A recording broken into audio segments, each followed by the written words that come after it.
Salut à tous, c'est Hugo de la chaîne NSS et l'animation d'aujourd'hui, l'animation que je vais vous apprendre à créer, fait partie du pack d'effets que j'ai sorti il y a pas si longtemps. La semaine dernière, je vous en avais déjà présenté une autre, un texte en feu qui normalement est absolument impossible à créer sur Premiere Pro, ce serait normalement que sur After Effects, mais bien évidemment il y a toujours des petites techniques pour contourner ce genre de problème, et bien évidemment c'est toujours sans plugin. Aujourd'hui, comme vous l'avez vu, je vais donc vous apprendre à faire une animation que je trouve particulièrement intéressante, que je trouve même particulièrement jolie, et je vous propose de commencer tout de suite. Bon, la première chose, vous vous en doutez, ça va être un texte. Pour ma part, je vais reprendre mon texte Win, comme ça on a une base commune, et on sait directement où est-ce qu'on va. La première chose que je vais faire sur mon texte, c'est d'appliquer un dégradé. Alors pour ça, je vais aller dans ma fenêtre Effets et je vais taper Dégradé. Je le glisse sur mon texte. Pour la couleur de départ, je vais sélectionner du jaune et pour la couleur d'arrivée, je vais sélectionner du rouge, des couleurs un peu pétantes, histoire d'avoir quelque chose d'intéressant. Comme ceci. Et j'ai pas besoin de modifier le point de départ et le point d'arrivée, je les laisse comme ils sont, c'est très bien. Ensuite, je vais ajouter un effet de déformation d'objectif pour donner un petit effet courbé à mon texte, quelque chose de léger. Donc pour ça, je vais taper déformation d'objectif ou Lens Distortion, pour moi ça s'est mis en anglais. Je l'applique sur mon texte et dans les options d'effet, je vais passer le décentrage horizontal de 0 à -10. Alors quand vous appliquez cet effet, la plupart du temps, vous allez avoir du blanc qui va se créer. C'est tout simplement pour combler le vide. Mais si vous voulez récupérer ce vide justement, il vous suffit de décocher la case Fill Alpha. Comme ça, vous avez un fond totalement vide. Juste avant de continuer, je vais juste placer un cache couleur sous mon texte, étant donné que je vais rajouter un effet d'ombre. Si le texte est sur un fond noir, on va pas le voir et c'est dommage. Donc maintenant, comme je vous l'ai dit, je vais rajouter de l'ombre pour donner un peu plus de texture et un peu plus de relief à mon texte. Donc je vais taper ombre dans les options d'effet et je vais sélectionner l'ombre portée que je vais glisser déposer sur mon texte. Je vais passer la distance de 5 à 50, histoire d'avoir une ombre un peu plus lointaine et qu'on puisse la voir bien évidemment. Je vais passer le lissage de 0 à 50 pour avoir une ombre un peu plus smooth,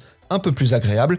Et je vais changer un petit peu l'angle, je vais par exemple le passer à 150. Voilà, comme ça c'est très bien. Et à nouveau pour donner un effet de relief, on va appliquer l'effet Biseau Alpha qui est toujours une valeur sûre. Donc je tape Biseau Alpha et je le pose sur mon texte. L'effet Biseau Alpha va simplement générer un effet de lumière et d'ombre pour donner justement plus de relief. Et je vais passer l'épaisseur par exemple de 2 à 10 et je vais réduire un tout petit peu l'intensité de la lumière parce que là c'est un petit peu trop clair. Je vais passer de 0,4 à 0,2 et là on a vraiment quelque chose de pas mal. Avant de passer à la suite, je voulais attirer votre attention sur un petit détail. Pour ma part, la courbure, tout du moins le placement de mon texte vis-à-vis de la courbure me plaît pas énormément, donc pour le coup je vais pouvoir le déplacer. Quand on modifie la position du mouvement vectoriel, on voit que notre texte va suivre la courbure qu'on a choisie, et donc je vais le déplacer un tout petit peu sur la droite. À peu près comme ça. Bien, une fois que cela est fait, je vais pouvoir dupliquer mon texte, et je vais venir supprimer quelques effets dont je n'ai plus besoin, à savoir le biseau alpha, l'ombre portée et le dégradé. Ensuite, je vais sélectionner mon texte, et dans les options d'effets, je vais décocher la case de fond dans l'apparence du texte et cocher la case de contour, et je vais passer le contour à 5 pixels, ça suffira amplement. Ensuite, je vais aller dans les effets, et je vais venir chercher un effet qui s'appelle contour brut. Je vais le glisser déposer sur mon contour que je viens de créer et je vais modifier quelques paramètres pour modifier l'esthétique du contour, histoire de garder des petits segments par-ci par-là.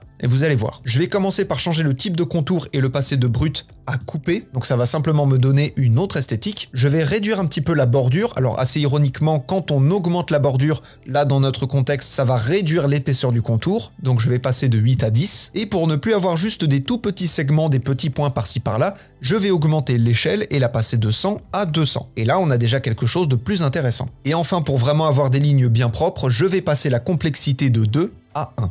Et ça suffira amplement. Bon, une fois que ça c'est fait, c'est plutôt pas mal, mais j'aimerais que ces contours-là soient décalés vis-à-vis de mon texte et soient un peu plus gros. Alors pour ça, il n'y a rien de plus simple. Dans les options d'effets, je vais augmenter l'échelle et passer de 100 à 105. Et je vais relever un tout petit peu mon texte. Je vais passer par exemple de 540 à 520.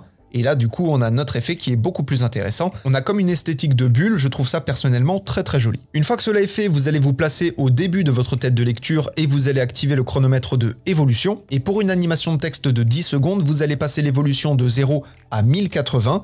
Donc 1080, c'est 3 fois 360. Vous faites 3 révolutions. Et vous placez l'image clé au bout du rush. Ceci étant fait, il nous reste juste une toute petite étape. Vous allez faire un clic droit sur le contour que vous venez de créer.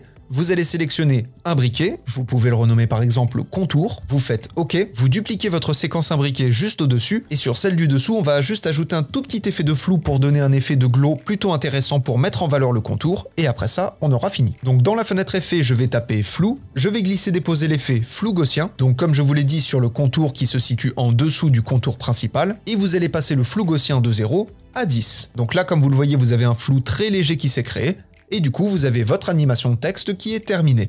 Personnellement, c'est une animation, comme je vous l'ai dit, que j'aime beaucoup. Elle est très dynamique, elle est très esthétique, et surtout, on a une utilisation un petit peu originale du contour brut, et surtout même du contour en général. Voilà, comme je vous l'ai dit, cette animation de texte fait partie du pack gratuit que j'ai créé il n'y a pas si longtemps.